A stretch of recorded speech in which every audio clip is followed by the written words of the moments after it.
From the Conference Center in Salt Lake City, Diffusée Utah. depuis l'auditorium du centre de conférence à Salt Lake City, Utah, voici la session du dimanche matin de la 191e conférence générale d'octobre de l'Église de Jésus-Christ des Saints des Derniers Jours, avec des orateurs choisis parmi les autorités générales et les officiers généraux de l'Église. La musique de cette session sera interprétée par le Tabernacle Choir à Temple Square. Cette émission est diffusée à titre de service public par Bonneville Distribution. Sans autorisation écrite, tout enregistrement, toute reproduction, transcription ou autre utilisation de cette émission est interdit. Henry Eyring, deuxième conseiller dans la première présidence de l'Église, dirigera cette session.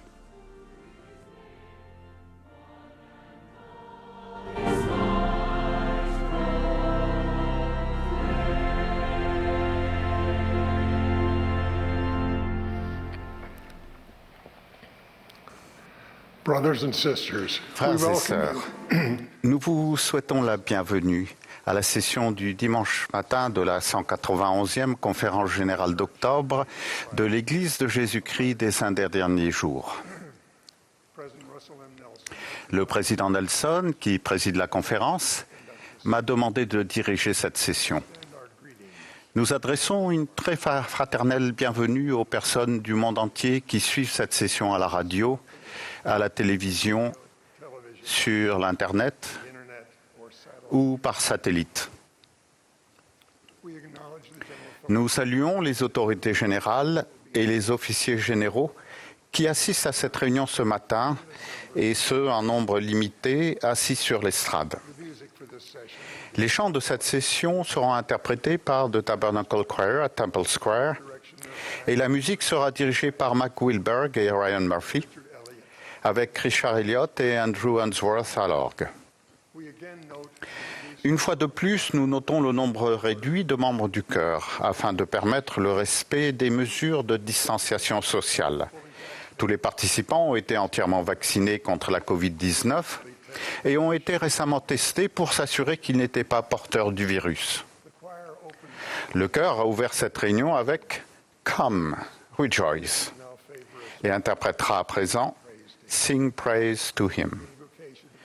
David Evans, qui a été relevé hier après-midi de son appel de 70 autorités générales, fera ensuite la prière d'ouverture.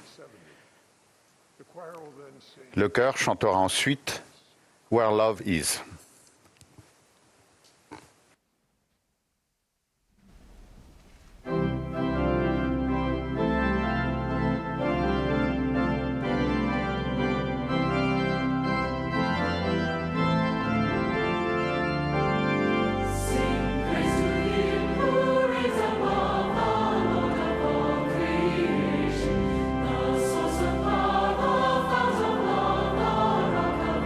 Salvation.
Notre cher Père Céleste, alors que nous commençons cette nouvelle session de la conférence générale, nous exprimons notre forte reconnaissance pour ce que nous avons pu ressentir hier lors des sessions.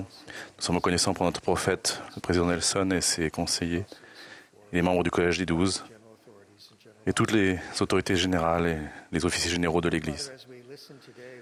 Père, alors que nous allons écouter aujourd'hui, nous te demandons de nous donner une mesure de ton esprit pour nous aider à comprendre la pure vérité telle qu'elle est enseignée, la pure doctrine aussi qui sera enseignée, et de nous aider à la recevoir.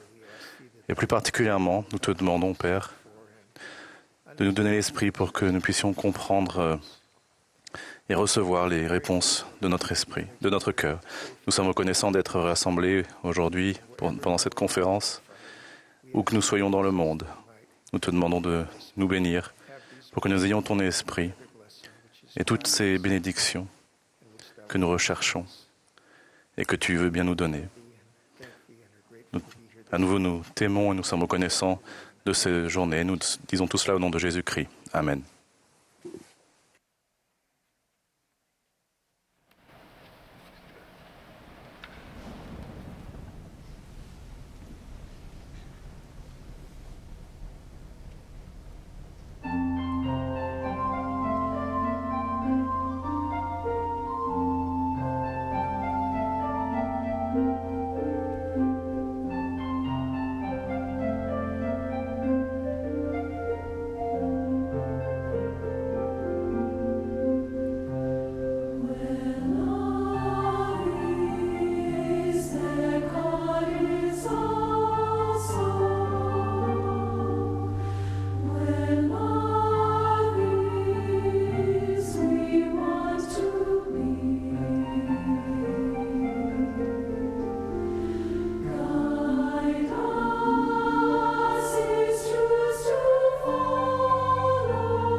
Nous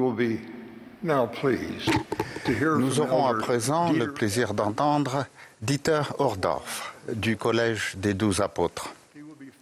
Il sera suivi de Camille Johnson, présidente générale de la primaire. Dale Renlund du Collège des 12 apôtres nous adressera ensuite la parole.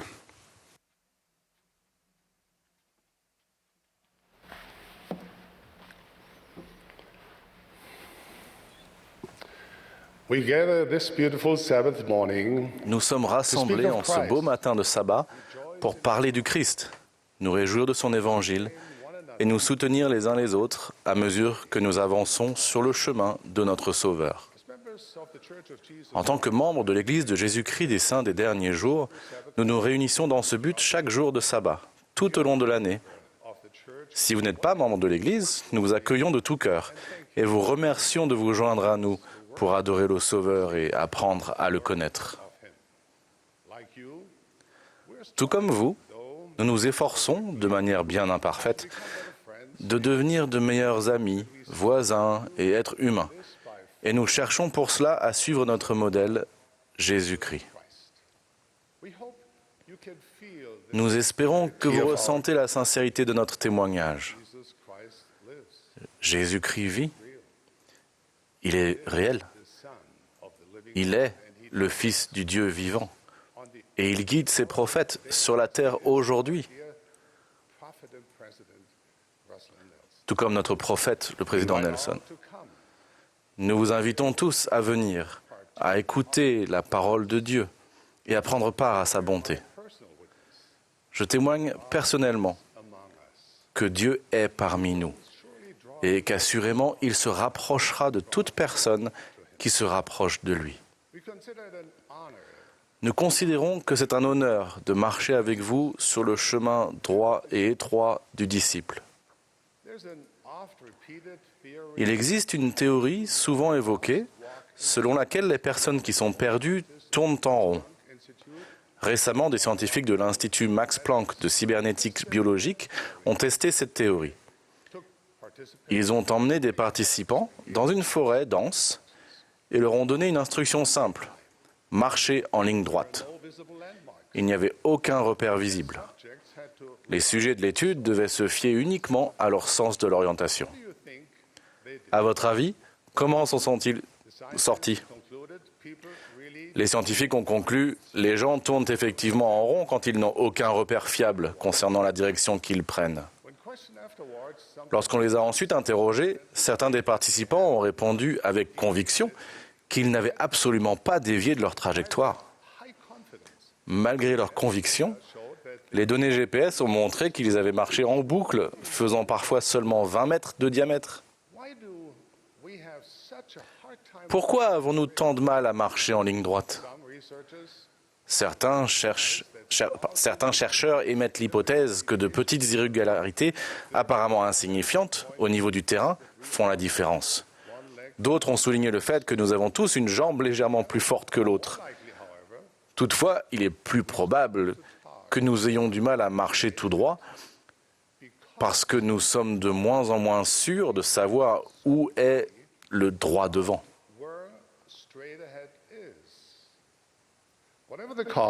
Quelle qu'en soit la cause, c'est dans la nature humaine.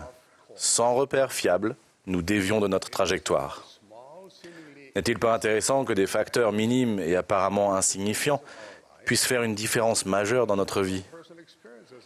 Je sais cela grâce à mon expérience personnelle de pilote. À chaque fois que je commençais mon approche d'un aéroport, je savais que l'essentiel de mon travail consisterait à ne cesser de modifier légèrement ma trajectoire afin de conduire l'avion en toute sécurité jusqu'à la piste d'atterrissage voulue.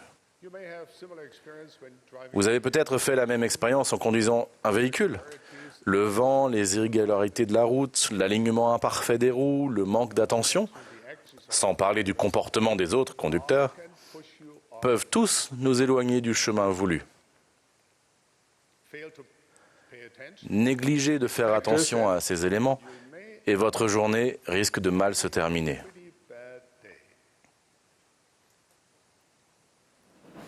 This, of course, applies to us physically. Ce principe s'applique à nous physiquement. Il s'applique aussi à nous spirituellement. La plupart des changements dans notre vie spirituelle, qu'ils soient positifs ou négatifs, se produisent graduellement, l'un après l'autre. Tout comme les participants de l'étude Max Planck, il est possible que nous ne nous rendions pas compte que nous dévions de notre trajectoire. Nous sommes peut-être même convaincus de marcher en ligne droite. Mais le fait est que sans repère pour nous guider, nous dévions inévitablement de la trajectoire et arrivons là où nous n'aurions jamais pensé nous trouver. C'est vrai pour chaque personne, ça l'est aussi pour les sociétés et les nations. Les Écritures en contiennent de nombreux exemples. Le livre des Juges relate qu'après la mort de Josué, il se leva une autre génération qui ne connaissait pas l'Éternel ni ce qu'il avait fait en faveur d'Israël. En dépit d'interventions, de visites et de sauvetages célestes étonnants, ainsi que de victoires miraculeuses dont les enfants d'Israël avaient été témoins durant la vie de Moïse et de Josué, en une génération, le peuple avait abandonné la voie et commencé à marcher selon ses propres désirs. Bien sûr, il n'a pas fallu longtemps pour qu'ils paient le prix de ce comportement. Parfois, cet égarement se produit sur plusieurs générations. Parfois, c'est une question de quelques années ou de quelques mois. Cependant, nous sommes tous susceptibles de nous égarer. Quelle que soit la force de nos expériences spirituelles passées, en tant qu'êtres humains, nous avons tendance à nous égarer. C'est un schéma qui existe depuis l'époque d'Adam. Mais tout n'est pas perdu. À la différence des sujets de l'étude qui se sont égarés, nous possédons des repères fiables et visibles que nous utilisons pour surveiller notre trajectoire. Alors, quels sont ces repères? Bien sûr, ils comprennent la prière et l'étude des Écritures quotidiennes, l'utilisation d'outils inspirés tels que « Viens et suis-moi ». Chaque jour, nous pouvons nous approcher du trône de Dieu avec humilité et honnêteté.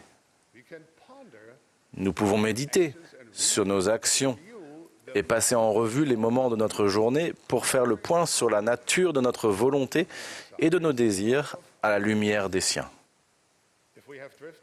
Si nous avons dévié, nous supplions Dieu de nous ramener et nous nous engageons à faire mieux. Ce moment d'introspection est l'occasion d'un réajustement. C'est un jardin de réflexion où nous pouvons parler avec le Seigneur et être instruits, édifiés et purifiés par la parole écrite de notre Père Céleste révélée par l'Esprit. C'est un moment sacré où nous nous souvenons de nos alliances solennelles de suivre le Christ aimant. Évaluons nos progrès et nous alignons aux repères spirituels que Dieu a fournis à ses enfants.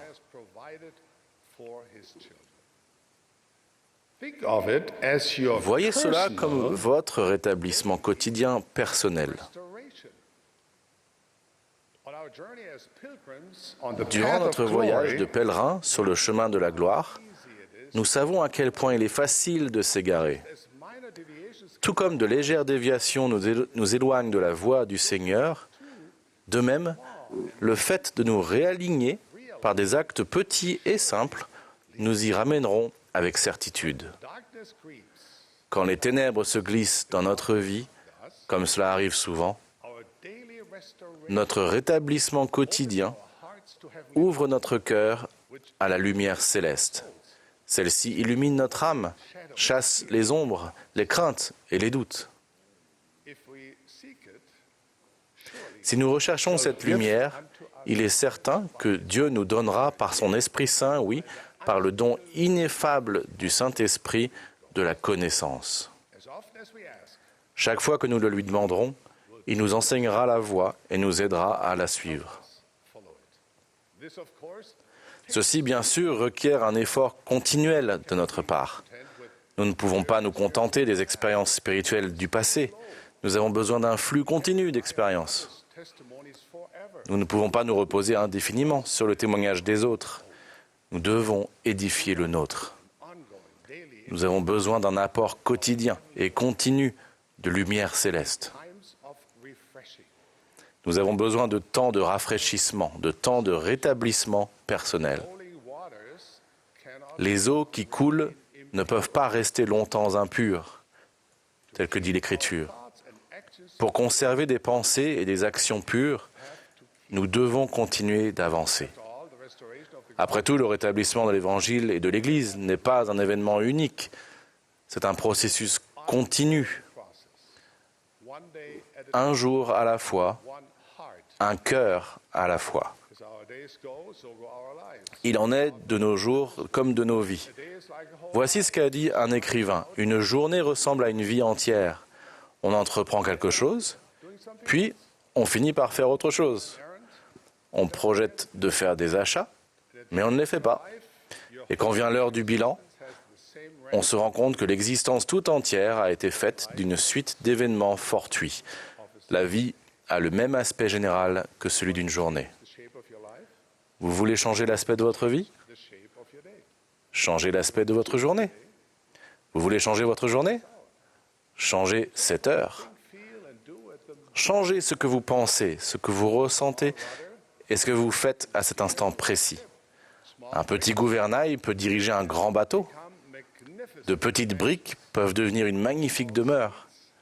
De petites graines peuvent devenir des séquoias imposants. Les minutes et les heures utilisées à bon escient sont les fondements d'une vie bien vécue. Elles peuvent inspirer la bonté, nous sortir du bourbier des imperfections et nous ramener sur le chemin rédempteur du pardon et de la sanctification. Avec vous, mon cœur s'élève pour exprimer ma reconnaissance pour le don merveilleux qui nous est fait de pouvoir saisir une nouvelle occasion, commencer une nouvelle vie, former un nouvel espoir.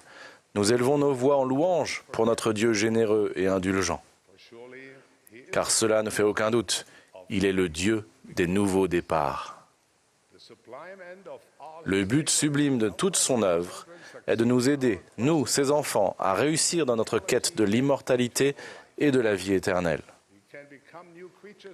Nous pouvons devenir de nouvelles créatures en Christ, car Dieu a promis « Toutes les fois que mon peuple se repentira, je lui pardonnerai ses offenses envers moi, et je ne m'en souviendrai plus. »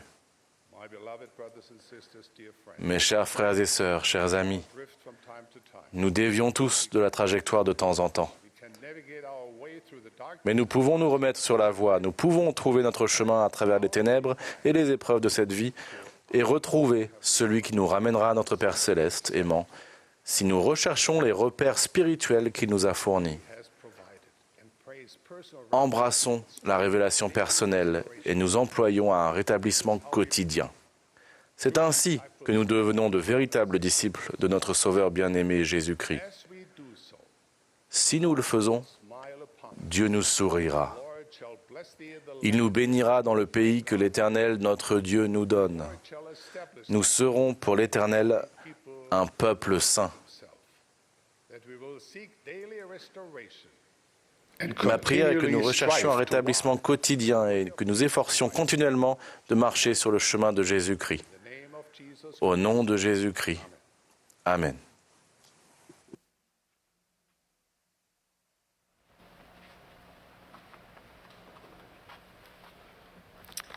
Je commencerai par poser plusieurs questions pour que vous les méditiez.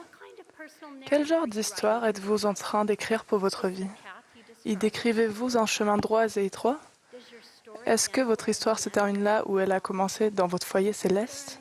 Y trouve-t-on un modèle et est-ce le Sauveur Jésus-Christ? Je témoigne que le Sauveur est l'auteur et le consommateur de notre foi. L'inviterez-vous à être l'auteur et le consommateur de votre histoire? Il connaît la fin depuis le commencement. Il a été le créateur des cieux et de la terre. Il veut que nous retournions auprès de lui et de notre Père céleste. Il s'investit entièrement pour nous et veut que nous réussissions. Qu'est-ce qui nous empêche alors de lui confier notre histoire? L'illustration suivante vous aidera peut-être dans votre auto-évaluation. Un avocat plaidant efficace sait que lors d'un contre-interrogatoire, on ne pose pas de questions à un témoin dont on ne connaît pas déjà la réponse. Le faire consisterait à inviter le témoin à vous dire, à vous, ainsi qu'au juge et au jury, quelque chose que vous ignorez. Sa réponse pourrait vous surprendre ou être contraire au schéma narratif que vous avez élaboré pour plaider votre cas. S'il est peu judicieux pour un avocat de poser à un témoin une question dont il ne connaît pas déjà la réponse, c'est tout le contraire pour nous. Nous posons des questions à notre Père céleste aimant, au nom de notre Sauveur miséricordieux, et recevons des réponses de la part du témoin, qui est le Saint-Esprit, lequel témoigne toujours de la vérité. Sachant que le Saint-Esprit agit en parfaite unité avec notre Père céleste et Jésus-Christ, nous savons que ces manifestations sont fiables.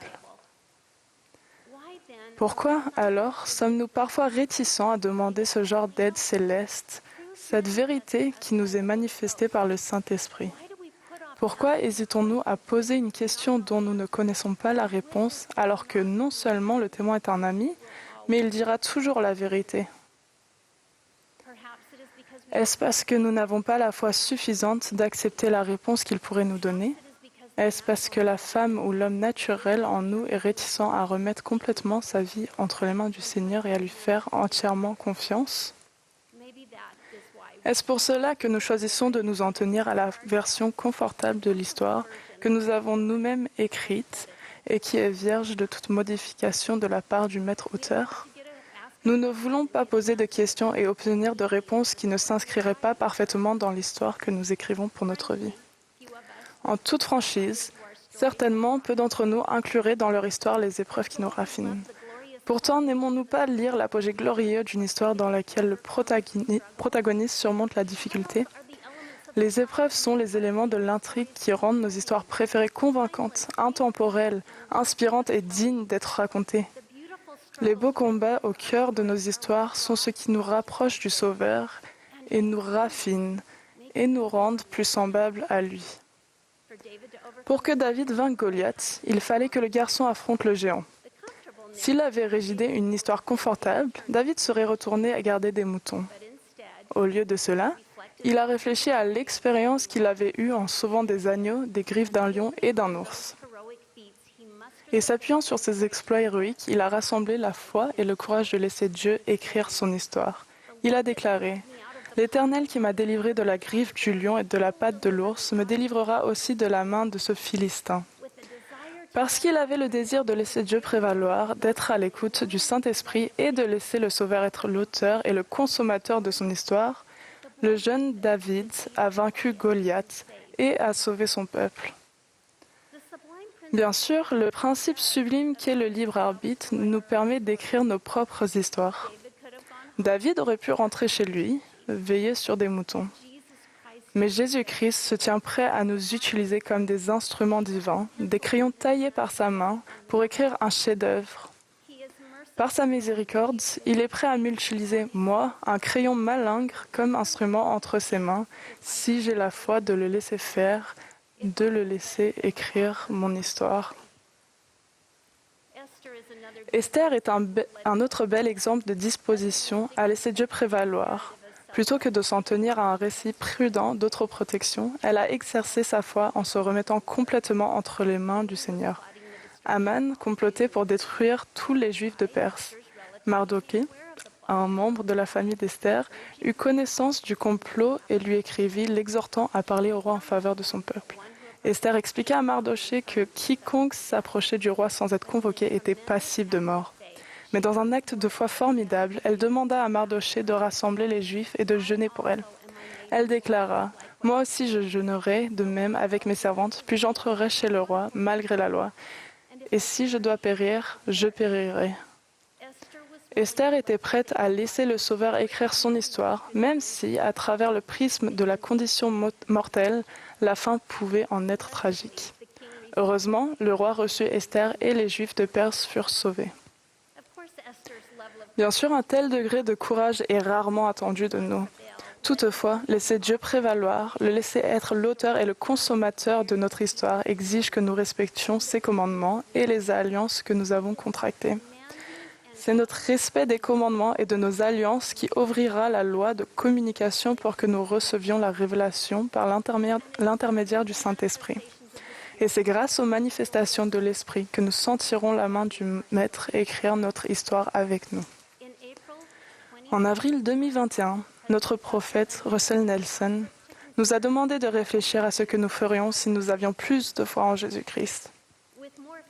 Avec plus de foi en Jésus-Christ, nous poserions des questions dont nous ne connaissons pas les réponses. Nous demanderions à notre Père céleste au nom de Jésus-Christ d'y répondre par l'intermédiaire du Saint-Esprit qui témoigne de la vérité. Si nous avions plus de foi, nous poserions ces questions, puis serions prêts à en accepter les réponses, même si elles n'ont pas leur place dans notre récit confortable. Et si nous agissons avec foi en Jésus-Christ, nous avons la promesse que notre foi en lui, en tant qu'auteur et consommateur de notre histoire, grandira. Le président Nelson a déclaré que nous recevrons plus de foi en faisant quelque chose qui demande plus de foi. Ainsi, un couple sans enfant souffrant d'infertilité pourrait demander avec foi s'il doit adopter des enfants, étant prêt à accepter la réponse même si l'histoire qu'il aurait souhaitée pour sa vie incluait une naissance miraculeuse. Un couple d'âge mûr pourrait demander s'il est temps pour lui de faire une mission, étant prêt à partir, même si l'histoire qu'il aurait souhaitée pour sa vie incluait une carrière professionnelle plus longue. Ou alors la réponse sera « pas encore », et il l'apprendra dans les chapitres ultérieurs de son histoire pourquoi on avait besoin qu'il reste chez lui un peu plus longtemps. Un adolescent ou une adolescente pourrait demander avec foi ce qui a le plus de valeur entre la poursuite d'une activité sportive, académique ou musicale, étant disposé à suivre les incitations du témoin parfait, le Saint-Esprit. Pourquoi voulons-nous que le Seigneur soit l'auteur et le consommateur de notre histoire? Parce qu'il connaît parfaitement notre potentiel, il nous conduira là où nous n'aurions jamais imaginé aller. Il peut faire de nous un David ou une Esther. Il nous poussera un peu plus loin et nous raffinera pour que nous lui ressemblions davantage. Ce que nous accomplirons en agissant avec plus de foi augmentera notre foi en Jésus-Christ. Frères et sœurs, il y a tout juste un an, notre cher prophète a demandé « Êtes-vous disposés à laisser Dieu prévaloir dans votre vie? Êtes-vous disposés à laisser toutes vos autres ambitions de côté et à donner la préséance à tout ce qu'il a besoin que vous fassiez ?» À ces demandes prophétiques, j'ajoute humblement, lui demanderez-vous d'être l'auteur et le consommateur de votre histoire. Dans Apocalypse, nous apprenons que nous nous tiendrons devant Dieu pour être jugés selon ce qui est écrit dans nos livres de vie conformément à nos œuvres. Nous serons jugés selon les livres de notre vie. Nous pouvons choisir d'écrire une histoire confortable, ou nous pouvons laisser l'auteur et consommateur divin écrire notre histoire avec nous, en acceptant que le rôle pour lequel il a besoin de nous prenne le pas sur nos autres ambitions. Laissez Jésus-Christ être l'auteur et le consommateur de votre histoire. Laissez le Saint-Esprit être votre témoin. Écrivez une histoire dans laquelle le chemin sur lequel vous avancez est droit et vous ramène à votre foyer céleste pour y vivre en présence de Dieu. Servez-vous de l'adversité et de l'affliction qui font parmi de chaque bonne histoire comme d'un moyen pour vous rapprocher de Jésus-Christ et devenir davantage semblable à lui. Écrivez une histoire dans laquelle vous reconnaissez que les cieux sont ouverts. Posez des questions dont vous ne connaissez pas les réponses, sachant que Dieu est disposé à vous faire connaître sa volonté par l'intermédiaire du Saint-Esprit. Faites en sorte que votre histoire soit un récit de foi suivant notre modèle, le Sauveur Jésus-Christ. Au nom de Jésus-Christ, Amen.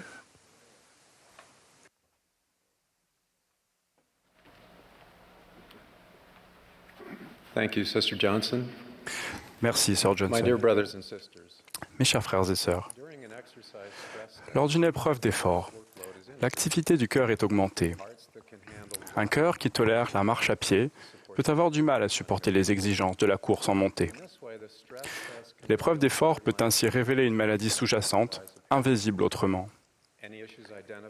Tous les problèmes identifiés peuvent alors être traités avant de causer de graves difficultés dans la vie quotidienne. La pandémie de Covid-19 a assurément été une épreuve d'effort mondiale. Cette épreuve a donné des résultats contrastés. Des vaccins sûrs et efficaces ont été mis au point.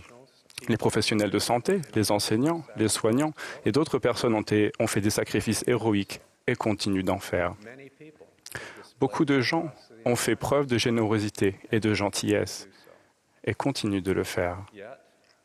Pourtant, des désavantages sous-jacents ont fait surface. Des personnes vulnérables ont souffert et continuent de souffrir. Ceux qui s'efforcent de résoudre ces inégalités sous-jacentes doivent être encouragés et remerciés. La pandémie est aussi une épreuve d'effort spirituel pour l'Église du Sauveur et de ses membres. Les résultats sont également contrastés.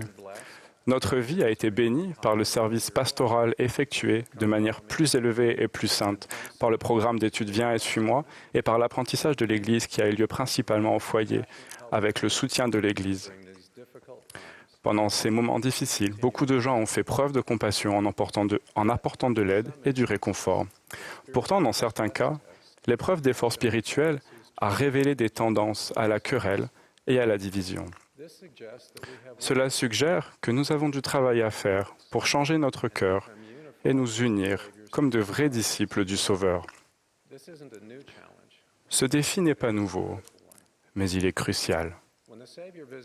Lorsque le Sauveur a rendu visite aux Néphites, il a enseigné « Il n'y aura plus de controverse parmi vous. Celui qui a l'esprit de querelle n'est pas de moi, mais du diable, qui est le père des querelles, et il excite le cœur des hommes à se quereller avec colère. » Quand nous nous querellons avec colère entre nous, Satan rit et le Père du ciel pleure. Satan rit et Dieu pleure pour au moins deux raisons. Premièrement, les querelles affaiblissent notre témoignage collectif au monde de Jésus-Christ et de la rédemption qui s'accomplit par ses mérites, sa miséricorde et sa grâce. Le Sauveur a dit « Je vous donne un commandement nouveau, aimez-vous les uns les autres. À ceux-ci tous connaîtront que vous êtes mes disciples, si vous avez de l'amour les uns pour les autres. » L'inverse est également vrai. Tout le monde sait que nous ne sommes pas ses disciples lorsque nous ne faisons pas preuve d'amour les uns pour les autres. Son œuvre dans les derniers jours est compromise lorsqu'il existe des querelles ou de l'inimitié parmi ses disciples. Deuxièmement, les querelles sont spirituellement malsaines pour nous individuellement. Nous sommes privés de paix, de joie et de repos, et notre capacité de ressentir l'esprit est compromise. Jésus-Christ a expliqué que sa doctrine n'est pas d'exciter le cœur des hommes à la colère les uns contre les autres, mais que sa doctrine est que de telles choses soient abandonnées. Si je suis prompte à m'offenser ou à réagir aux divergences d'opinion en me mettant en colère ou en portant des jugements, j'échoue à l'épreuve des forces spirituelles. Cet échec ne signifie pas que je suis un cas désespéré. Il indique plutôt que je dois changer. Et c'est bon à savoir. Après la visite du Sauveur en Amérique, le peuple était uni. Il n'y avait pas de querelle dans tout le pays. Pensez-vous que les gens étaient unis parce qu'ils étaient tous pareils ou parce qu'ils n'avaient pas de divergence d'opinion? J'en doute. En réalité, les querelles et l'inimitié ont disparu parce qu'ils ont placé leur condition de disciples du Sauveur avant toute autre considération. Leur différence était insignifiante comparée à leur amour commun pour le Sauveur, et ils étaient unis en tant qu'héritiers du royaume de Dieu. Par conséquent, il ne pouvait y avoir de peuple plus heureux qui avait été créé par la main de Dieu. L'unité demande des efforts. Elle se crée lorsque nous cultivons l'amour de Dieu dans notre cœur et que nous nous concentrons sur notre destinée éternelle. Nous sommes unis par notre identité fondamentale commune d'enfants de Dieu et par notre engagement envers les vérités de l'Évangile rétabli. En retour, notre amour pour Dieu et notre condition de disciples de Jésus-Christ suscitent un intérêt sincère pour autrui. Nous apprécions le kaléidoscope des traits de caractère, des points de vue et des talents des gens. Si nous sommes incapables de placer notre condition de disciples de Jésus-Christ au-dessus des intérêts et des points de vue personnels, nous devons revoir nos priorités et changer. Nous pouvons être enclins à dire « Bien sûr que nous pourrions être unis, si seulement vous étiez d'accord avec moi. » Une meilleure approche consiste à demander « Que puis-je faire pour favoriser l'unité ?» Comment puis-je réagir pour aider cette personne à se rapprocher du Christ? Que puis-je faire pour atténuer les querelles et édifier une communauté de l'Église compatissante et bienveillante? Lorsque l'amour du Christ remplit notre vie, nous abordons les désaccords avec douceur, patience et gentillesse. Nous nous soucions moins de notre propre sensibilité et davantage de celle de notre prochain. Nous recherchons la modération et l'unité. Nous ne discutons pas sur les opinions, ne jugeons pas les personnes avec lesquelles nous ne sommes pas d'accord et n'essayons pas de les faire chuter. Au lieu de cela, nous présumons que les personnes avec lesquelles nous ne sommes pas d'accord font de leur mieux selon les expériences qu'elles vivent. Ma femme a exercé le droit pendant plus de 20 ans. En tant qu'avocate, elle travaillait souvent avec des personnes qui défendaient clairement des points de vue opposés. Mais elle a appris à être en désaccord sans être impolie. Elle pouvait dire à l'avocat de la partie adverse, « Je vois que nous n'allons pas être d'accord sur cette question. Je vous apprécie. Je respecte votre opinion. J'espère que vous pourrez faire preuve de la même courtoisie à mon égard. » Cela a souvent permis le respect mutuel et même l'amitié, en dépit des différences.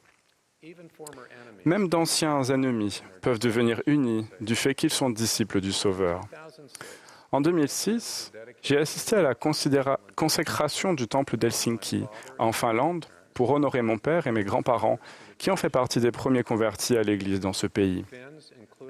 Cela faisait des décennies que les Finlandais, dont mon père rêvait d'un temple en Finlande. À l'époque, le secteur du temple comprenait la Finlande, l'Estonie, la Lettonie, la Lituanie, la Biélorussie et la Russie. Lors de la consécration, j'ai appris quelque chose de surprenant. Le premier jour de fonctionnement général avait été réservé aux membres russes pour qu'ils accomplissent les ordonnances du temple. Il est difficile d'expliquer à quel point c'était étonnant. La Russie et la Finlande se sont souvent fait la guerre au fil des siècles. Mon père ne faisait confiance ni à la Russie, ni aux Russes, et il les détestait tous.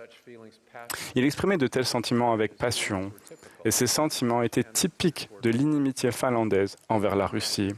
Il avait mémorisé des poèmes épiques qui racontaient les guerres du XIXe siècle entre les Finlandais et les Russes. Ce qu'il a vécu pendant la Seconde Guerre mondiale, où la Finlande et la Russie ont de nouveau été adversaires, n'a fait que renforcer son opinion. Un an avant la consécration du temple d'Helsinki, le comité du temple, composé exclusivement de membres finlandais, s'était réuni pour discuter le déroulement de la consécration.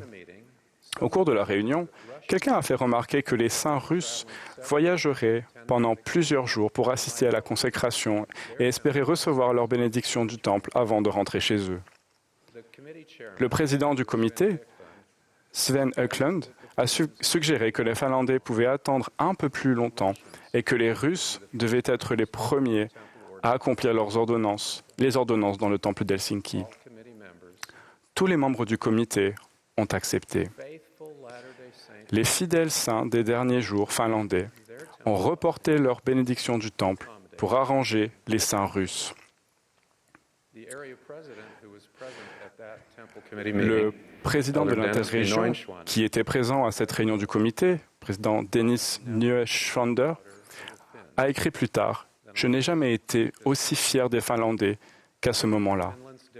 Ils ont mis de côté l'histoire difficile de la Finlande avec son voisin de l'Est et leur enthousiasme d'avoir enfin un temple construit sur le sol. Le fait de permettre aux Russes d'entrer en premier dans le temple a été une déclaration d'amour et de sacrifice.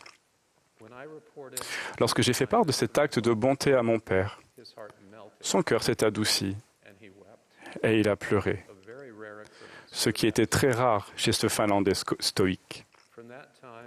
Depuis ce moment jusqu'à sa mort, 3 ans plus tard, il n'a jamais exprimé de sentiments négatifs envers la Russie. Inspiré par l'exemple de ses compatriotes finlandais, mon père a choisi de faire passer sa condition de disciple de Jésus-Christ avant toute autre considération. Les Finlandais n'en était pas moins finlandais. Les Russes n'en étaient pas moins russes. Aucun des deux groupes n'a abandonné sa culture, son histoire ou ses expériences pour chasser l'inimitié. Ils n'avaient pas besoin de le faire. Au lieu de cela, ils ont choisi de donner la priorité à leur condition de disciples de Jésus-Christ. S'ils ont pu le faire, nous le pouvons aussi. Nous pouvons apporter à l'Église de Jésus-Christ notre patrimoine, notre culture et notre vécu. Samuel n'a pas rejeté son patrimoine de l'amanite, pas plus que Mormon n'a rejeté le sien en tant que néphite, mais chacun d'eux a mis en priorité sa qualité de disciple du Sauveur. Si nous ne sommes pas un, nous ne sommes pas du Seigneur. Je nous lance l'invitation de mettre vaillamment notre amour de Dieu et notre condition de disciple du Sauveur au-dessus de toutes les autres considérations. Respectons l'alliance inhérente à notre condition de disciple, l'alliance d'être un. Suivons l'exemple des saints du monde entier qui réussissent à devenir des disciples du Christ. Nous pouvons nous reposer sur Jésus-Christ, qui est notre paix, qui a renversé le mur de séparation, l'inimitié, l'ayant anéanti par son sacrifice expiatoire. Notre témoignage de Jésus-Christ au monde sera renforcé et nous resterons spirituellement en bonne santé. Je témoigne que si nous fuyons les querelles et devenons semblables au Seigneur par l'amour et unis à lui par la foi, nous connaîtrons la paix, sa paix. Au nom de Jésus-Christ, Amen.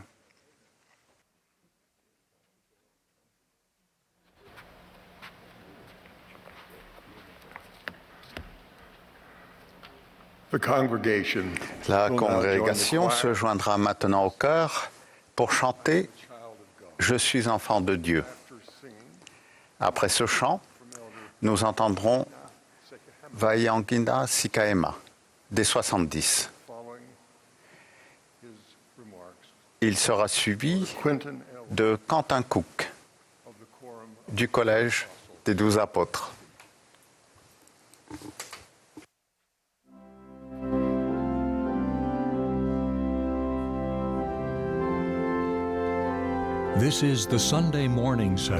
Vous assistez à la session du dimanche matin de la 191e conférence générale d'octobre de l'Église de Jésus-Christ des Saints des derniers jours.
Je suis originaire du royaume des Tonga, dans le Pacifique Sud. Je suis devant les 56 hommes qui sont assis derrière moi. Chers frères et sœurs, je suis originaire du royaume des Tonga dans le Pacifique Sud, mais j'ai grandi en Amérique du Nord. À cause de la pandémie, les frontières des Tonga ont été fermées et des centaines, voire des milliers de jeunes missionnaires tongiens qui œuvraient dans le monde entier ont été empêchés de rentrer dans leur pays bien-aimé. Certains frères tongiens sont en mission depuis 3 ans. Certaines sœurs depuis plus de 2 ans. Ils attendent patiemment avec la foi qui est caractéristique de notre peuple. Ne soyez pas trop inquiets si pendant ce temps, certains de ceux qui œuvrent dans vos paroisses et pieux me ressemblent de plus en plus, vieillissants et grisonnants. Nous sommes reconnaissants aux missionnaires du monde entier pour leur service dévoué, même lorsque celui-ci s'avère plus court ou plus long qu'ils ne l'avaient prévu en raison de la pandémie. Un dimanche, quand j'étais diacre, je me trouvais dans le hall d'entrée avec un plateau d'eau distribuant la Sainte Seine lorsqu'une femme est entrée dans le bâtiment. Consciencieusement, je me suis approché et lui ai tendu le plateau. Elle a hoché la tête, a souri et a pris un gobelet d'eau. Elle était arrivée trop tard pour recevoir le pain. Peu après cette expérience, mon instructeur au foyer, Ned Brimley, m'a enseigné que de nombreux aspects et bénédictions de l'évangile de Jésus-Christ nous sont donnés dans un ordre séquentiel. Plus tard dans la semaine, lui et son compagnon ont rendu visite à ma famille et nous ont enseigné une leçon mémorable. Ned nous a rappelé que lors de la création de la terre, Dieu avait procédé par ordre. Le Seigneur a pris grand soin d'expliquer cet ordre à Moïse. Pour commencer, il a séparé la lumière des ténèbres, puis l'eau de la terre ferme. Il a créé la végétation et les animaux, puis il a introduit sur la planète nouvellement formée sa plus grande création, le genre humain, en commençant par Adam et Ève. Dieu créa l'homme à son image. Il le créa à l'image de Dieu, il créa l'homme et la femme. Dieu vit que tout ce qu'il avait fait. Et voici, cela était très bon. L'Éternel fut satisfait et il se reposa le 7e jour. L'ordre séquentiel dans lequel Dieu a créé la terre nous donne non seulement un aperçu de ce qui est le plus important pour lui, mais aussi de pourquoi et pour qui il l'a créé. Ned Brimley a ponctué sa leçon inspirée par une déclaration simple. Vaille, la maison de Dieu, est une maison d'ordre. Il souhaite que dans ta vie, tu agisses avec ordre, le bon ordre. Il veut que tu fasses une mission avant de te marier. Concernant ce point, les dirigeants de l'Église enseignent actuellement que le Seigneur attend de chaque jeune homme capable qu'il se prépare à servir. Les jeunes filles qui ont le désir de servir doivent également se préparer. Frère Brimley a ajouté, Dieu veut que tu te maries avant d'avoir des enfants. Et il veut que tu cultives continuellement tes talents en même temps que tu étudies. Si nous choisissons de vivre notre vie dans le désordre, nous découvrirons qu'elle sera plus difficile et chaotique. Frère Brimley nous a également enseigné que le Sauveur, par son sacrifice expiatoire, nous aide à rétablir l'ordre dans notre vie lorsque celle-ci est bouleversée ou en désordre à cause de nos choix ou de ceux d'autres personnes. Depuis ce jour, je suis fasciné par l'ordre séquentiel. J'ai pris l'habitude de rechercher des modèles d'ordre séquentiel dans la vie et dans l'Évangile.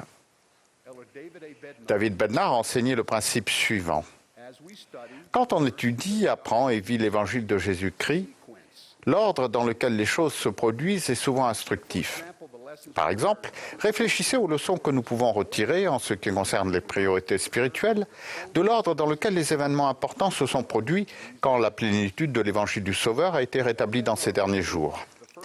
Citant la première vision et la première apparition de Moroni à Joseph Smith, Frère Bernard a souligné l'ordre dans lequel le jeune prophète a été instruit, en commençant par la nature et la personnalité de Dieu, puis le rôle que le livre de Mormon et Élie joueraient dans le rassemblement d'Israël des deux côtés du voile dans cette dernière dispensation. Frère Bednar conclut, « Cette séquence inspirante nous montre quelles sont les choses spirituelles qui importent le plus à Dieu. » J'ai observé que cette méthode, le fait de procéder dans un ordre séquentiel, est un moyen simple, naturel et efficace pour le Seigneur de nous enseigner, à nous ses enfants, des principes importants. Nous sommes venus sur Terre pour apprendre et acquérir de l'expérience que nous ne pouvons pas acquérir autrement. Chacun de nous progresse de manière unique et cette progression est une composante vitale du plan de notre Père Céleste. Notre croissance physique et spirituelle commence par étapes et se poursuit lentement au fur et à mesure que nous acquérons de l'expérience. Dans un puissant sermon sur la foi, Allemand s'inspire de l'analogie d'une graine qui, si on en prend soin et la nourrit correctement, germe et, d'un petit arbrisseau, se transforme en un arbre adulte et mature qui produit des fruits délicieux. La leçon à tirer est que votre foi augmentera à mesure que vous accorderez de la place dans votre cœur à la semence sous la parole de Dieu et la nourrirez. Votre foi augmentera à mesure que la parole de Dieu commencera à gonfler dans votre sein. Le fait qu'elle gonfle et germe et commence à pousser est un processus à la fois visuel et instructif. C'est également un processus séquentiel. Le Seigneur nous instruit individuellement selon notre capacité d'apprentissage et notre manière d'apprendre. Notre croissance dépend entièrement de notre volonté, de notre curiosité naturelle, de notre niveau de foi et de notre compréhension. Dieu a enseigné à Néphi ce que Joseph Smith allait apprendre à Kirtland en Ohio plus de 2300 ans plus tard. Car voici, ainsi dit le Seigneur, je donnerai aux enfants des hommes ligne sur ligne, précepte sur précepte, un peu ici et un peu là. Et bénis sont ceux qui écoutent mes préceptes et prêtent l'oreille à mes recommandations, car ils apprendront la sagesse. Le fait d'apprendre ligne sur ligne, précepte sur précepte, un peu ici et un peu là, est aussi un processus séquentiel. Réfléchissez aux expressions suivantes que nous avons entendues toute notre vie. Commençons par le commencement, ou on donne tout d'abord du lait puis de la viande. Que direz-vous de avant d'apprendre à courir, il faut d'abord savoir marcher. Chacun de ces axiomes décrit un processus séquentiel. Les miracles s'opèrent selon un ordre séquentiel. Ils se produisent lorsque nous exerçons d'abord la foi. La foi précède le miracle. Les offices de la prêtrise d'Aaron sont également conférés dans un ordre précis selon l'âge de la personne ordonnée. D'abord diacre, puis instructeur, puis prêtre.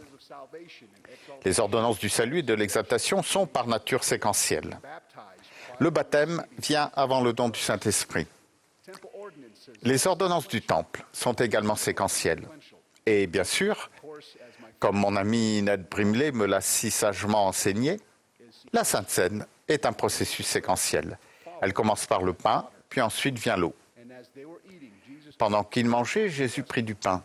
Et après avoir rendu grâce, il le rompit et le donna aux disciples en disant « Prenez, mangez, ceci est mon corps. » Il prend ensuite une coupe, et après avoir rendu grâce, il la leur donna en disant « Buvez-en tous, car ceci est mon sang, le sang de l'Alliance, qui est répandu pour plusieurs pour la rémission des péchés. » À Jérusalem et dans les Amériques, le Sauveur a institué la Sainte Seine exactement dans le même ordre. «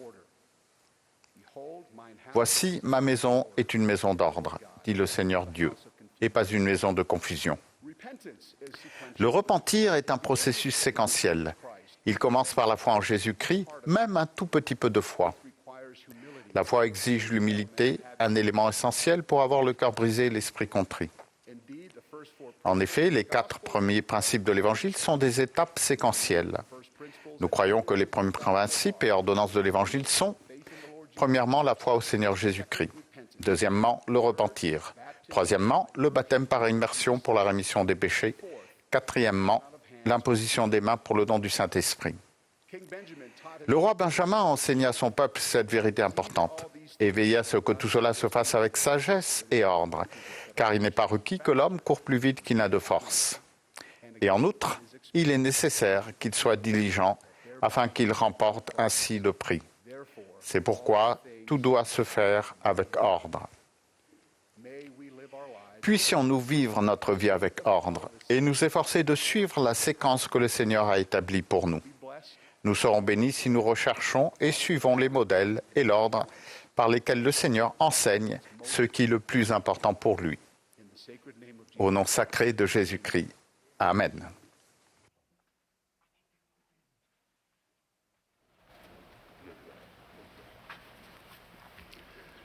J'ai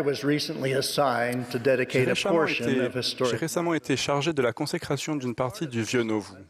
Dans le cadre de cette mission, j'ai eu l'occasion de visiter la prison de Liberty dans le Missouri. En observant la prison, j'ai réfléchi aux événements qui en ont fait un élément si important de l'histoire de l'Église. La vie des saints était menacée par l'ordre d'extermination lancé par le gouverneur du Missouri. En outre, Joseph Smith, le prophète, et un petit nombre de ses plus fidèles associés avaient été injustement incarcérés à la prison de Liberty. Le fait que la plupart des membres s'opposaient à l'esclavage constituait l'une des raisons pour lesquelles ils faisaient face à cette opposition violente. Les persécutions intenses subies par Joseph Smith et ses partisans représentent un exemple extrême du mauvais usage du libre arbitre qui peut affecter des personnes justes. Le temps que Joseph a passé dans la prison de Liberty montre bien que l'adversité n'est pas une preuve de disgrâce de la part du Seigneur, ni de retrait de ses bénédictions. J'étais profondément ému en lisant ce que Joseph Smith, le prophète, a déclaré, tandis qu'il était enfermé dans la prison de Liberty. « Ô Dieu, où es-tu? Et où est la tente qui couvre ta cachette? » Joseph demanda au Seigneur combien de temps ses saints souffriraient ces injustices et ces oppressions illégales. Tandis que je me tenais dans la prison de Liberty, j'ai été profondément touché en lisant la réponse du Seigneur. « Mon fils, que la paix soit en ton âme. Ton adversité et tes afflictions ne seront que pour un peu de temps. Et alors, si tu les supportes bien, Dieu t'exaltera en haut. » Il est clair que l'adversité peut nous préparer à notre destinée céleste, éternelle. Ces précieuses paroles du Sauveur me touchent particulièrement. Mon fils, que la paix soit dans ton âme, résonne dans mon âme et elles sont d'une grande importance à notre époque. Elle me rappelle que les enseignements qu'il donna à ses disciples durant son ministère dans la condition mortelle. Avant que le Christ ne souffre dans le jardin de Gethsémane et sur la croix, il commanda à ses apôtres « Aimez-vous les uns les autres comme je vous ai aimés. » Il les réconforta ensuite par ces paroles. « Je vous laisse la paix. Je vous donne ma paix. Je ne vous donne pas comme le monde donne. Que votre cœur ne se trouble point et ne s'alarme point. » L'un des titres les plus aimés de notre Seigneur et Sauveur Jésus-Christ est le Prince de la paix. À terme, son royaume sera établi, rempli de paix et d'amour, par le droit et par la justice à jamais. Nous attendons avec impatience le règne millénaire du Messie. Malgré cette vision du règne millénaire, nous savons que la paix et l'harmonie ne règnent pas dans le monde aujourd'hui. Je n'avais jamais été témoin d'un tel manque de civilité au cours de ma vie. Nous sommes bombardés de paroles remplies de colère et qui suscitent la querelle, ainsi que des actes provocateurs et dévastateurs qui détruisent la paix et la tranquillité. La paix dans le monde et même au sein de notre collectivité n'est pas promise ni assurée avant la seconde venue de Jésus-Christ. Comme cela est rapporté dans l'évangile de Matthieu, le Seigneur a instruit les 12 apôtres et indiqué que son ministère terrestre n'apporterait pas la paix universelle. Il a enseigné « Ne croyez pas que je sois venu apporter la paix sur la terre. » Le ministère terrestre du Sauveur n'impliquait pas la paix universelle. La paix universelle n'existe pas aujourd'hui. Cependant, on peut trouver la paix intérieure en dépit de la colère, de la querelle et de la division qui ruinent et corrompent le monde aujourd'hui. Il n'a jamais été plus important de rechercher la paix intérieure. La paix en Christ est un beau cantique très apprécié qui a récemment été écrit par Nick Day pour les jeunes d'aujourd'hui et qui comprend les paroles suivantes « Quand le monde est triste, la paix est en Christ ». Nous avons été bénis de recevoir ce cantique juste avant le début de la pandémie de COVID-19. Ce cantique communique l'aspiration à trouver la paix d'une belle manière. Et il souligne justement le fait que la paix est ancrée dans la vie et la mission de Jésus-Christ. Président Joseph F. Smith a déclaré « L'esprit de paix et d'amour ne pourra jamais arriver dans le monde tant que l'humanité ne recevra pas la vérité de Dieu et le message de Dieu, et ne reconnaîtra pas son pouvoir et son autorité qui sont divins. Bien que nous ne devions jamais cesser de travailler à atteindre la paix universelle, il nous est promis que nous pouvons trouver la paix intérieure, telle que cela nous est enseigné par le Christ. Ce principe est décrit dans les Doctrines et Alliances. Mais apprenez que celui qui accomplit les œuvres de la justice recevra sa récompense, c'est-à-dire la paix dans ce monde et la vie éternelle dans le monde à venir. Quelles sont les œuvres de la justice qui nous aideront à gérer les conflits, à calmer les querelles et à trouver la paix dans ce monde? Tous les enseignements du Christ vont dans ce sens. Je vais en mentionner quelques-unes qui sont particulièrement importantes selon moi.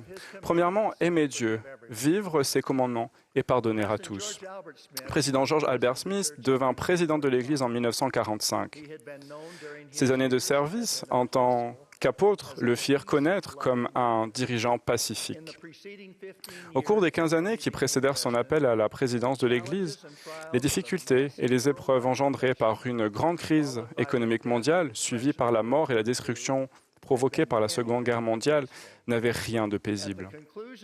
À la fin de la Seconde Guerre mondiale, au cours de sa première conférence générale en tant que président, en octobre 1945, président Smith a rappelé aux saints l'invitation du Sauveur à aimer leurs prochains et à pardonner à leurs ennemis.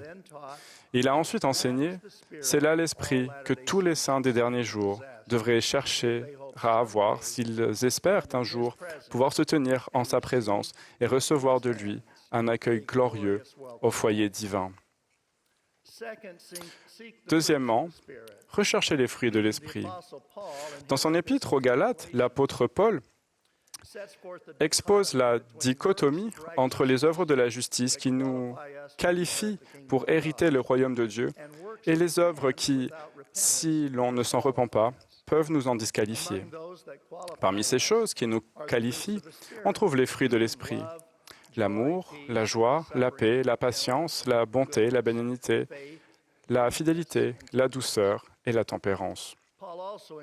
Paul mentionne également le fait de porter les fardeaux les uns des autres et de ne pas se lasser de faire le bien. Parmi ces choses qui ne sont pas justes, il mentionne les inimitiés, les animosités et les disputes. L'une des grandes leçons que nous pouvons retirer de l'époque de l'Ancien Testament touche à notre père Abraham. Abraham et Lot, son neveu, étaient riches, mais ils ne pouvaient demeurer ensemble. Pour mettre un terme à la dispute, Abraham permit à Lot de choisir les terres qu'il désirait. Lot choisit la plaine du Jourdain qui était bien arrosée et belle.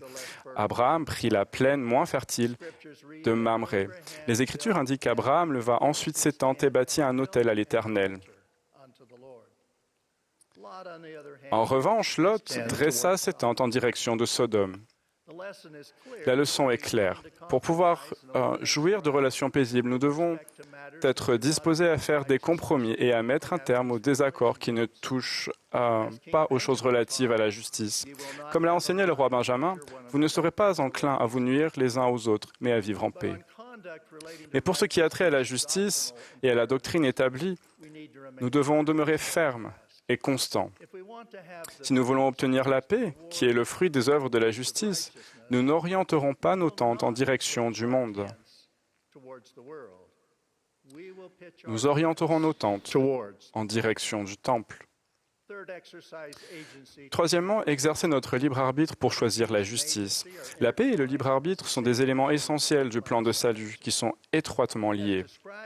Comme décrit dans le sujet de l'Évangile sur le libre arbitre est la faculté et la bénédiction que Dieu nous donne de choisir et d'agir par nous-mêmes. Ainsi, le libre arbitre est au cœur de la progression et des expériences personnelles dont nous bénéficions en suivant le Sauveur. Nous sommes libres de choisir la liberté et la vie éternelle par l'intermédiaire du grand médiateur de tous les hommes.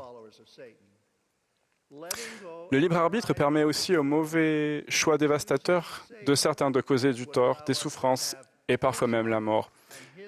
Les Écritures expliquent clairement que le Seigneur Dieu a donné le libre arbitre à l'homme pour qu'il puisse choisir le bien ou le mal. Les questions du libre arbitre étaient centrales au conseil prémortel dans les cieux, et elle fut l'une des principales causes du conflit entre les disciples du Christ et ceux de Satan. Le fait de renoncer à l'orgueil et au besoin de contrôle et de choisir le Sauveur nous permettrait d'obtenir sa lumière et sa paix. Mais cette paix intérieure serait mise à l'épreuve lorsque des personnes se montreraient blessantes et offensantes dans l'exercice de leur libre arbitre. J'ai la certitude que l'assurance paisible que nous ressentions dans notre cœur était fortifiée par la connaissance que nous avions de ce que le Sauveur du monde allait accomplir en notre faveur. Cette vérité est magnifiquement énoncée dans le manuel Prêcher mon Évangile.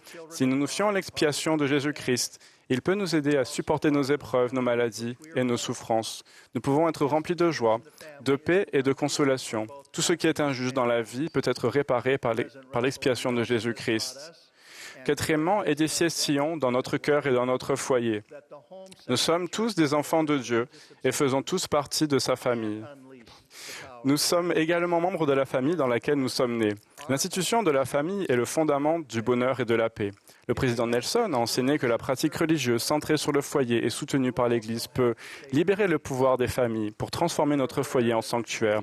Et c'est ce que nous avons appris au cours de cette pandémie. Si cette pratique religieuse existe dans notre foyer, nous y trouverons également la paix du Sauveur. Nous sommes conscients que beaucoup d'entre vous ne jouissent pas de la bénédiction d'avoir un foyer juste et sont fréquemment confrontés à ceux qui choisissent l'injustice. Le Sauveur offre la protection et la paix pour vous guider vers la sécurité à l'abri des tempêtes de la vie. Je vous garantis que la joie, l'amour et l'épanouissement que connaissent les familles aimantes et justes produisent la paix et le bonheur. L'amour et la gentillesse sont au centre de l'édification de Sion dans notre cœur et dans notre foyer. Cinquièmement, suivre les exhortations actuelles de notre prophète. Notre sentiment de paix grandit considérablement lorsque nous suivons le prophète du Seigneur Russell M. Nelson. Nous aurons bientôt l'occasion de l'écouter. Il a été préparé pour cet appel dès la fondation du monde. Sa préparation personnelle a été des plus remarquables. Il a enseigné qu'en nous efforçant de devenir plus semblables à notre Sauveur, Jésus-Christ, nous pouvons éprouver une paix et une joie durables même dans les moments de grande turbulence. Il nous a recommandé de nous repentir quotidiennement afin de recevoir le pouvoir purificateur, guérisseur et fortifiant du Seigneur. Je témoigne personnellement que la révélation a été reçue et qu'elle continue d'être reçue des cieux par notre prophète bien-aimé. En le respectant et en le soutenant en tant que prophète, nous adorons notre Père céleste et notre Sauveur, Jésus-Christ. Nous bénéficions de la présence du Saint-Esprit. Je rends mon témoignage apostolique personnel que Jésus-Christ, le Sauveur et le Rédempteur du monde, dirige et guide son Église rétablie. Sa vie et sa mission expiatoire sont la vraie source de la paix. Il est le Prince de la paix. Je rends mon témoignage sûr et solennel qu'il vit. Au nom de Jésus-Christ. Amen.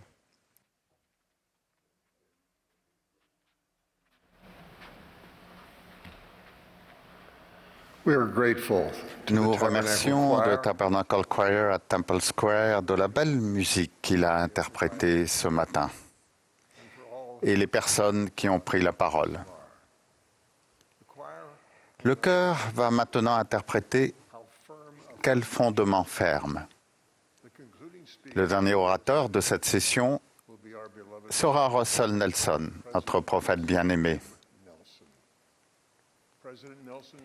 Après le discours du président Nelson, le chœur clôturera cette réunion en chantant « Let the mountains shout for joy ».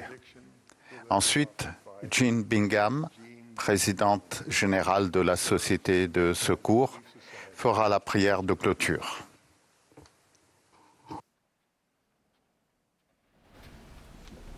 Excellent word.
My dear brothers and sisters, Mes chers frères I'm et sœurs, grateful to be with you this morning.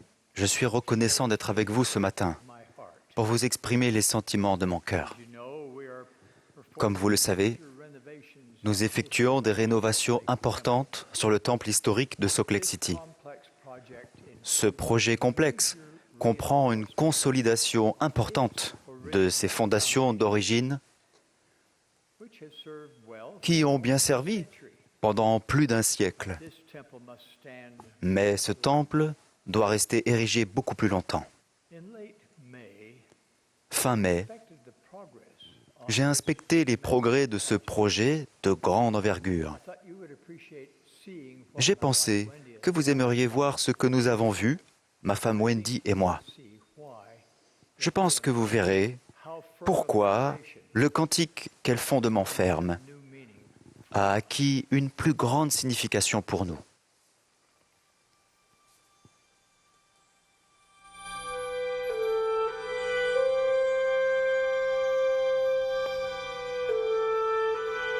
We are looking at the original foundation. Nous regardons les fondations d'origine du temple de Salt Lake City. Standing in an area beneath. Je me trouve dans un endroit situé en dessous de la salle du jardin. As I examined Lorsque j'analyse le savoir-faire visible dans le bâtiment entier, je m'émerveille de ce que les pionniers ont accompli. in awe when I Je suis profondément admiratif lorsque je réfléchis au fait qu'ils ont bâti ce temple magnifique il y a plus d'un siècle, avec les outils et techniques qui étaient à leur disposition à l'époque. however, if we examine Cependant, plusieurs décennies plus tard, si nous examinons de plus près les fondations, nous voyons les effets de l'érosion, original stone les interstices dans la maçonnerie d'origine of stability, et les différents niveaux de stabilité qui la caractérisent. as I witnessed Maintenant, modern en tant que témoin de la façon dont les ingénieurs, les architectes et les experts modernes de la construction agissent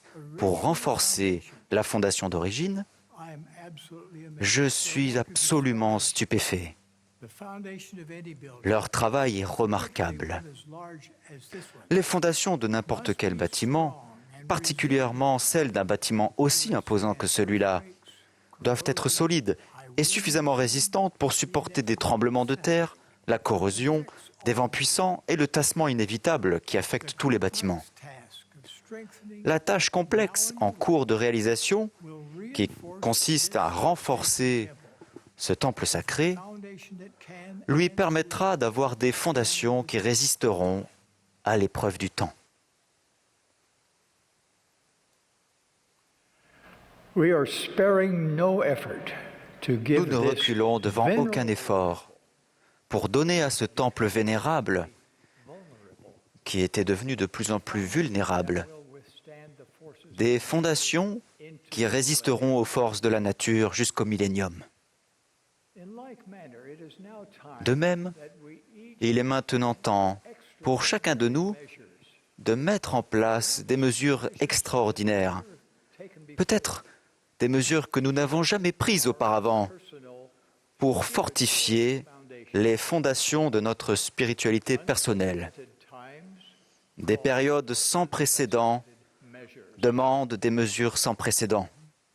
My dear brothers and sisters, Mes chers frères et sœurs, the latter days nous sommes vraiment dans les derniers jours. stand the forthcoming Si vous et moi voulons résister aux périls et aux pressions à venir, imperative il est impératif que nous ayons chacun une fondation spirituelle inébranlable, bâtie sur le roc de notre Rédempteur, Jésus-Christ.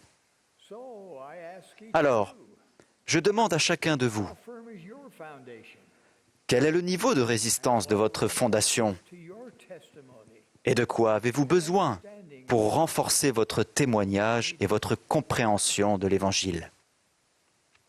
The temple lies at the center Le temple strengthening est au our cœur faith du renforcement de notre foi et de notre résilience spirituelle, parce que le Sauveur et sa doctrine sont le cœur même du temple.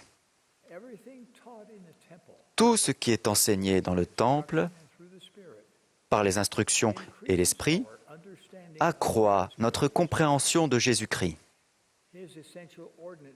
Ces ordonnances essentielles nous lient à lui à travers les alliances sacrées de la prêtrise. Puis, si nous gardons nos alliances, il nous dote de son pouvoir guérisseur et fortifiant. Et combien nous aurons besoin de son pouvoir dans les jours à venir. Il nous a été promis que si nous sommes préparés, nous ne craindrons pas. Cette assurance a de profondes implications aujourd'hui. Le Seigneur a déclaré que malgré les défis sans précédent d'aujourd'hui, les personnes qui bâtissent leur fondation sur Jésus-Christ et qui ont appris comment puiser dans son pouvoir n'ont pas besoin de succomber aux angoisses propres à cette époque. Les ordonnances et les alliances du Temple sont anciennes. Le Seigneur a commandé à Adam et Ève de prier, de contracter des alliances et d'offrir des sacrifices. En fait, à chaque fois que le Seigneur avait un peuple sur la terre qui obéissait à sa parole, il lui a commandé de bâtir des temples. Les ouvrages canoniques contiennent de nombreuses références aux enseignements, aux vêtements, à la langue du temple, et plus encore. Tout ce en quoi nous croyons et chaque promesse que Dieu a faite à ses enfants de l'Alliance sont réunis au temple. De tout temps, le temple a mis en lumière la précieuse vérité selon laquelle les personnes qui contractent des alliances avec Dieu et les honorent sont les enfants de l'Alliance. Ainsi, dans la maison du Seigneur, nous contractons les mêmes alliances avec Dieu qu'Abraham, Isaac et Jacob, et nous recevons les mêmes bénédictions. Les temples ont fait partie de cette dispensation depuis les premiers jours. Élie a remis les clés de l'autorité de scellement à Joseph Smith dans le temple de Kirtland. La plénitude de la prêtrise a été rétablie dans le temple de Nauvoo. Jusqu'à son martyre, Joseph Smith a continué de recevoir des révélations qui ont contribué au rétablissement de la dotation et des ordonnances de scellement. Cependant, il a reconnu que des améliorations supplémentaires étaient nécessaires. Après avoir administré la dotation à Brigham Young en mai 1842, Joseph a dit à Brigham : « Cela n'a pas été fait correctement, mais nous avons fait de notre mieux dans notre situation et je souhaite que tu prennes cette affaire en main et que tu organises et systématises toutes ces cérémonies. » Fin de citation. Suite au décès du prophète, le président Young a supervisé l'achèvement du temple de Nauvoo et plus tard a bâti des temples sur le territoire de l'Utah. Lors de la consécration des étages inférieurs du temple de Saint-Georges, Brigham Young a déclaré avec vigueur l'urgence de l'œuvre du temple par procuration lorsqu'il a dit « Lorsque je réfléchis à ce sujet, je veux que les langues de 7 tonnerres réveillent le peuple. » Depuis cette époque, les ordonnances du temple ont été améliorées petit à petit. Harold Bailey, ancien président de l'Église, a expliqué pourquoi les procédures, les règles et même l'administration des ordonnances du Temple continuent de changer au sein de l'Église rétablie du Sauveur. Président Lee a dit « Les principes de l'Évangile de Jésus-Christ sont divins. Personne ne change les principes et la doctrine de l'Église si ce n'est par révélation du Seigneur. Mais les méthodes changent au fur et à mesure des directives inspirées données aux personnes qui président à un moment donné. » Fin de citation. Réfléchissez à la manière dont l'administration de la Sainte Seine a changé au cours des années. Dans les premiers jours, l'eau de la Sainte Seine était offerte à l'assemblée dans un grand récipient.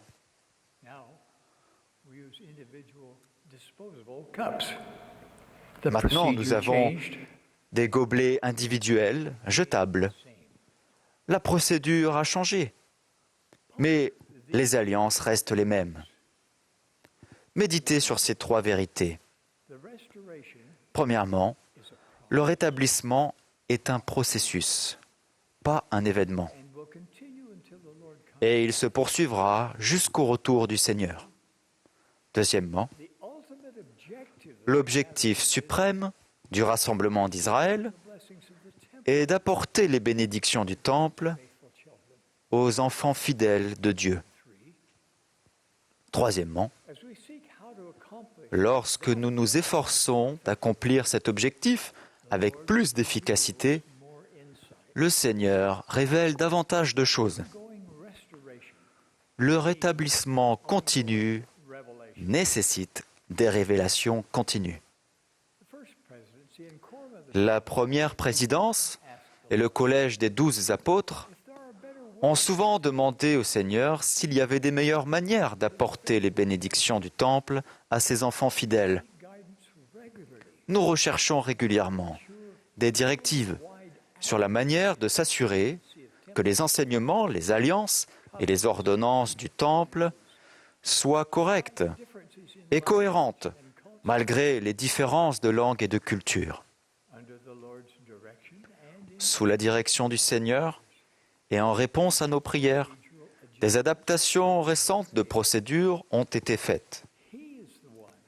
C'est lui qui désire que vous compreniez avec une grande clarté la raison exacte pour laquelle vous contractez des alliances. C'est lui qui désire que vous fassiez pleinement l'expérience de ces ordonnances sacrées. Il veut que vous compreniez vos privilèges, vos promesses et vos responsabilités. Il veut que vous receviez des impressions et des éveils spirituels que vous n'avez jamais reçus auparavant.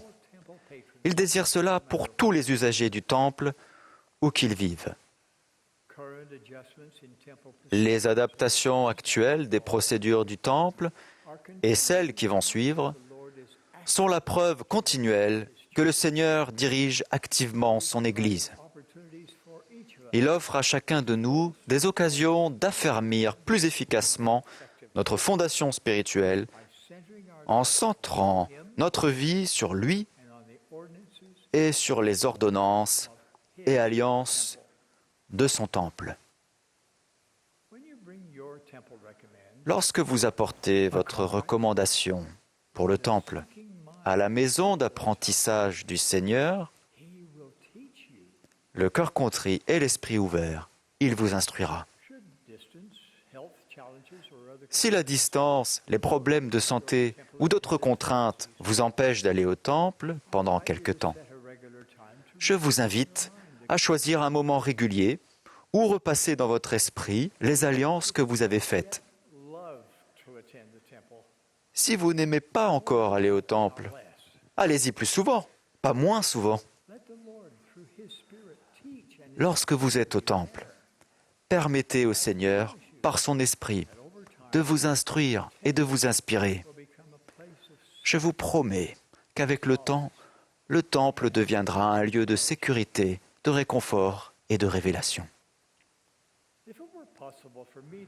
S'il m'était possible de parler seul à seul avec chaque jeune adulte, je vous supplierais de rechercher un compagnon ou une compagne avec laquelle ou lequel être scellé au temple. Vous vous demandez peut-être quelle différence cela fera dans votre vie? Je vous promets que cela fera toute la différence. Si vous vous mariez au temple et y retournez régulièrement, vous serez fortifié et guidé dans vos décisions. Si je pouvais parler avec chaque mari et chaque femme qui n'ont pas encore été scellés au temple, je vous supplierais de suivre les étapes nécessaires pour recevoir cette ordonnance suprême qui change la vie. Cela fera-t-il changer les choses? Uniquement si vous voulez progresser et être ensemble à tout jamais. Souhaiter être ensemble pour l'éternité n'y fera rien.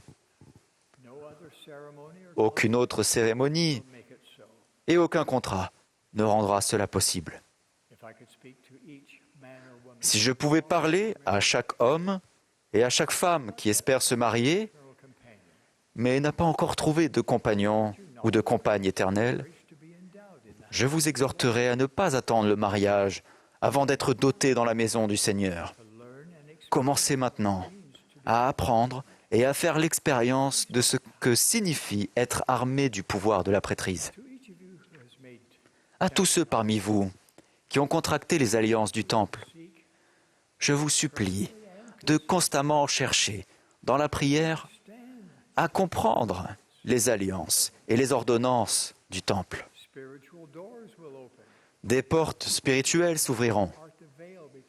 Vous apprendrez comment écarter le voile entre les cieux et la terre, comment demander aux anges de Dieu de vous aider et comment mieux recevoir les directives des cieux. Vos efforts diligents pour ce faire renforceront et fortifieront votre fondation spirituelle. Mes chers frères et sœurs, lorsque les rénovations du temple de Salt Lake City seront terminées, en cas de tremblement de terre dans la vallée de Salt Lake, il n'y aura pas d'autre endroit aussi sûr qu'à l'intérieur de ce temple. De même, quels que soient les bouleversements qui peuvent se produire dans votre vie, l'endroit le plus sûr où se trouver spirituellement est à l'intérieur de vos alliances du temple.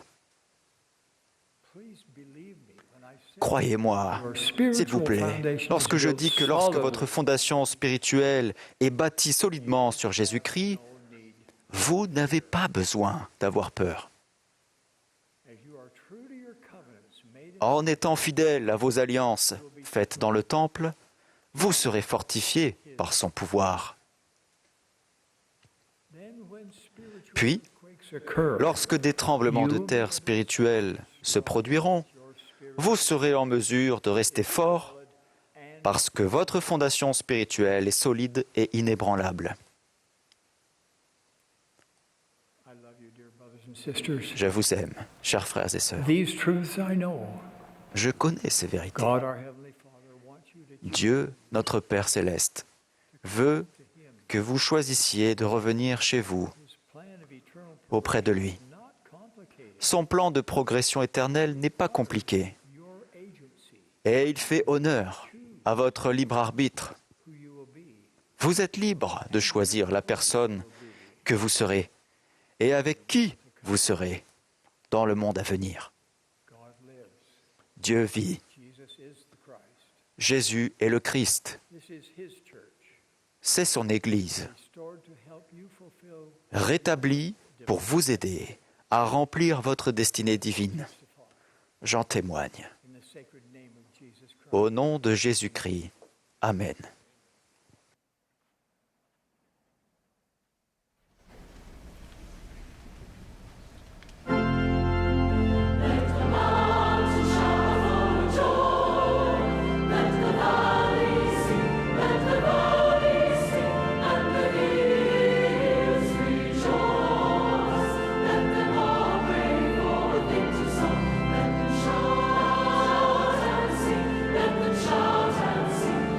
Let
Our dear, loving Heavenly Father, Notre bon Père aimant, we are so grateful for the opportunity we nous have sommes si reconnaissants pour cette occasion de nous rassembler, pour ressentir ton esprit. Nous sommes reconnaissants pour l'opportunité que nous avons d'entendre nos prophètes et les apôtres vivants et d'être témoins de la révélation continue durant cette période de rétablissement. Père, nous te demandons de nous aider à centrer notre vie sur ton Fils Jésus-Christ et de faire et de garder des alliances sacrées dans ta maison.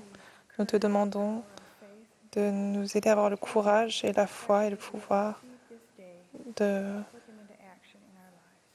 d'appliquer les principes que nous avons appris aujourd'hui dans nos vies.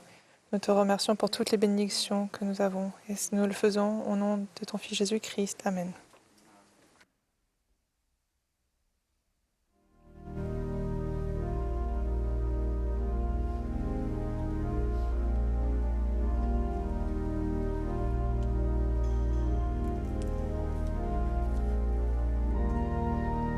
This has been a broadcast of the Vous Sunday venez morning d'assister session à la session du dimanche matin de la 191e conférence générale d'octobre de l'Église de Jésus-Christ des Saints des derniers jours. Les orateurs étaient choisis parmi les autorités générales et les officiers généraux de l'Église. La musique de cette session a été interprétée par le Tabernacle Choir à Temple Square. Cette émission a été diffusée à titre de service public par Bonneville Distribution, sans autorisation écrite. Tout enregistrement, toute reproduction, transcription ou autre utilisation de cette émission est interdit.